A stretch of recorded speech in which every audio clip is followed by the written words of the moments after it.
and they were all female African Americans who graduated from the first graduating class of Sumner High School. Now there is a reason for that other than to just say there was only the interest there. But the reason for that primarily was because as soon as the African American young men were able, they had to go to work. And that's what they did. Most of them went to work. A few of the women, as I said, only about a dozen, were able to continue in high school. And that became understood by the black community as the kind of experience that would make a difference, or that would become the key, as Mr. Owens said, to advancement for African Americans. You know, we had already been through the slavery period. It was not long past. There were a lot of African Americans who were still sharecroppers. They didn't call them slaves at that time, and they weren't really slaves because they did at least get to keep some of the crops to feed their own families with. And so it was not much of a step above the slavery period that we were looking at in the 1900s. But we had learned that education was important and that the people who seemed to be successful were educated. And so that became a goal in the African American homes, just pretty much completely in every home. Well, I think that it's interesting to note, and I'm going to talk about this a little bit later, that both the opening and the closing of Sumner High School were charged by racial incidents. And in fact, those incidents are representative of exactly what was going on in this United States of America during those times, the time of the opening and the time of the closing.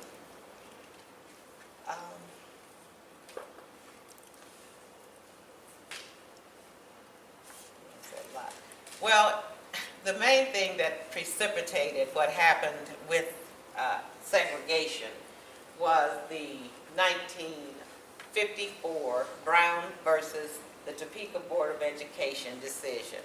And what happened there, of course, you know, is that the courts, all the way to the Supreme Court, rejected the notion that separate schools were also equal schools. And they rejected that notion simply, that's when you hear people talk about the doctrine of separate but equal. They rejected that notion because they investigated what was happening in African American schools and what was happening in primarily white schools. And when they did that, they found that the differences did show up, not in terms of ability and not in terms of achievements, but in terms of facilities. They were just not equal. In terms of materials, textbooks, they were just not equal. They did find that the faculty, the staff in the African American schools were far above, and particularly at Sumner High School, the faculties and staffs in many other all-white schools in the state of Kansas. One of the reasons for that was that there were not a lot of African American only high schools. And so those African American teachers, or those who were coming out to become teachers, got the best education they could, but they also were competing with one another. You've got one African American school, that's a high school, in the entire state of Kansas. So you're competing with everybody who wants to teach in a black school, or has to teach in a black school at that point in time. And so the teachers were highly credentialed. That was the factor that balanced the scale when it came to segregated schools, and particularly, and in fact that was the case throughout the schools in Kansas City, Kansas, elementary through high school. But in Sumner High School, you could just document it. It's just documented. The abilities, the skills, and the credentials of the teachers who were teaching. And the teachers knew that we didn't have the same textbooks. I can remember looking at our new textbooks several years when I came out in 1962. The Brown v. Board of Education was in 1954. It had been anticipated that people would comply with the law, that schools would become more equal. In 1962, when I graduated, that had not happened. In Kansas City, Kansas, what had happened was that the boundary lines, the Board of Education, every time African Americans moved a little farther west, 1 block west, because they were able to make their moves for whatever reasons, it had to do with gaining education in many cases. But as they moved 1 block west, then the Board of Education moved the boundary lines 1 block west, which meant now those students who were black who had moved into an area that had been attended by the Wyandotte and Wyandotte High School and the Northwest Middle School, at that time junior high school, actually could not go to those schools. They still went back to the all-black school. And they did this starting in the year when they were forced to do it, which was 1958. Because in 1958, they were continuing to move boundary lines 1 block west, 1 block west, 1 block west. And so African Americans had kind of expanded to some degree their attendance or their space in Kansas City, Kansas. As their space had expanded, then it would have seemed that there would have just automatically been integration, because they've already said no separate but equal, you can't segregate on the basis of race, et cetera, in 1954. Had not happened. In 1958 was the straw that broke the camel's back. What happened was the students, wrong year. In 1960 was the straw that broke the camel's back, because what had happened was the students who had left Hawthorne Elementary School, black school at that point, had been white, but in 1 year it changed, and this is not an exaggeration, in 1 year it changed from being a white school to a black school because black people had moved into that neighborhood. So they took all those teachers out, sent them other places. They brought in all black teachers. They brought in a black principal, and the students the white students who still lived in the neighborhood could just get a transfer. Just call a town and say, well, I want my child to go to Fairfax, which was the other school that was primarily white still, and that was what happened. And so the next year, 1 year, Hawthorne Elementary School became an all-black school. And what happened in 1960 was the students who left the 6th grade, who were supposed to now be going to Northwest, the predominantly white school, for their junior high school years, when they left, the Board of Education didn't even inform the parents that they would not be going to Northwest, that the boundary line was moved again, another block, and those students now would go back to the all-black school. That had happened for so many years that it was just documentable that gerrymandering of boundary lines is what was occurring. And that's a term that simply means arbitrarily moving boundary lines in order to maintain racial segregation. So they really could not defend themselves. And finally, a group of parents formed the Hawthorne Northwest Citizens Committee.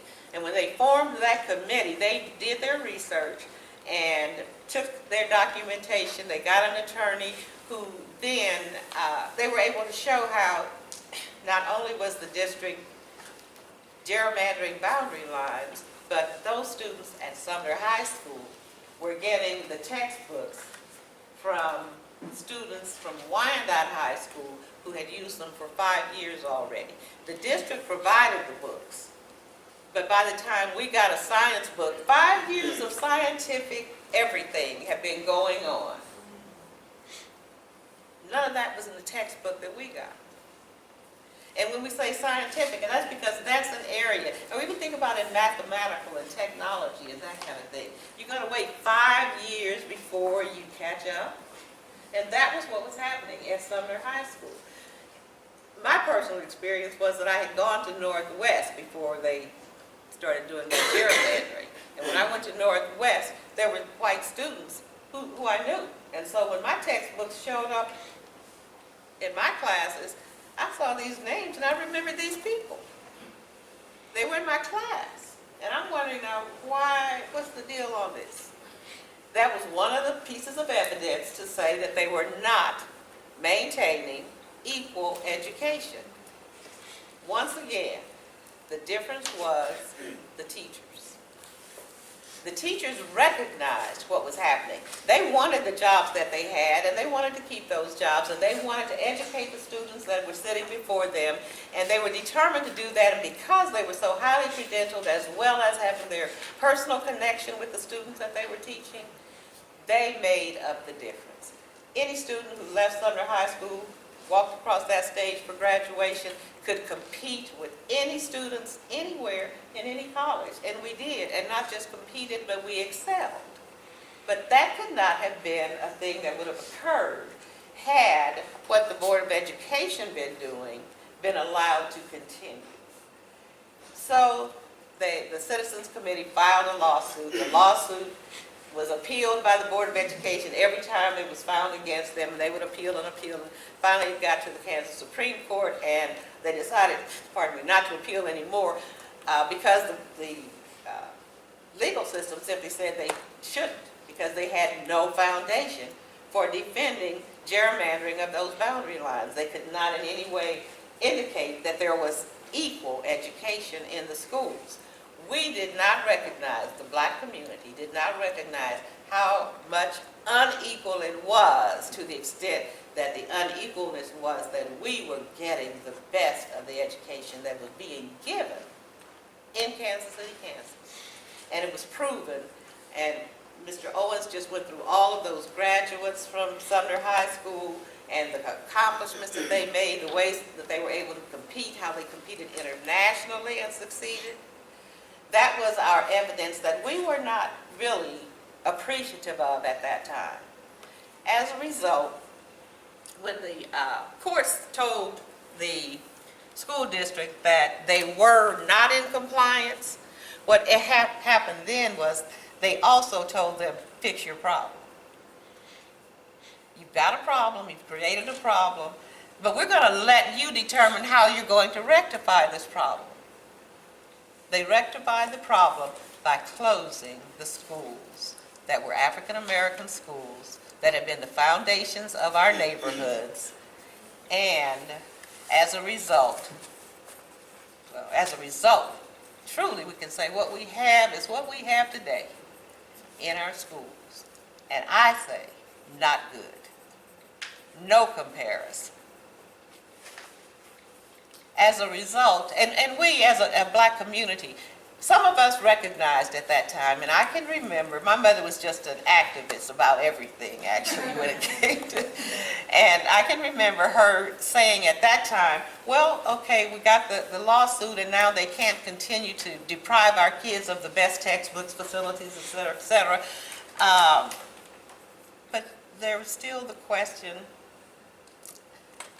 there was still the question in her mind, what are they doing now to us when they close our schools? And how can we let that happen? She went all through the neighborhood and had a few other people who would say, we need to somehow challenge this. Well, we've been through as a community quite a bit with that whole lawsuit thing. My brother, who was one of the plaintiffs in the lawsuit, younger than I, had missed a whole year of school. There were about 9 plaintiffs, and those students were in that group that would have gone to Northwest, but when they went to take their kids to go to Northwest to enroll, were told you don't go to school here. The Board of Education had gotten so to the point that they didn't even inform the parents about the school change. There was also a school bus that used to come and pick up the white kid across the street from me who was going to Wyandotte. But the year that it was time for me to go to Wyandotte, they asked me, and this is the truth, do you want to go to Wyandotte or do you want to go to Sumner? But they also said, and we won't have a bus anymore to take you to Wyandotte. Most of the white kids were gone from the neighborhood. And so they stopped the transportation chose Sumner. And I'm glad I did choose Sumner. There, well, there have just been a lot of blessings as a result of that one decision in my life. Now, what happened now is the Board of Education was being allowed to decide how you're going to fix this mess that you have made because it's illegal. It's been ruled illegal. And the Board of Education's decision was, let's close Northeast Junior High School, the black junior high school. Let's just close it. They said, let's close Sumner High School. They said, let's just close it. But let's make it an academy. We're going to call it Sumner Academy, and we're going to make that a school of attendance by invitation. And you had to have certain grades, certain test scores, in order to be able to go now to Sumner Academy. Now, this is still in the black community. All these black children still live right there in the neighborhood. But they can't go to Sumner High School anymore. It doesn't exist. And when I say it doesn't exist, they took out all of the school colors, our orange and black. They took out the mascot, changed the mascot. They really took everything out that had any connection to Sumner High School. And we thought they had all been destroyed, but at least most of them had been just hidden away. As a result, and I'm moving toward the close now, as a result of the fact that those things were still there, we have been able to rebuild our connection and our foundation from Sumner High School through what we now have established. It was established in 1985, the Sumner High School Alumni Association. That was a group of alumni who just decided that even though they have closed all our schools, as a result, they've also destroyed our neighborhoods.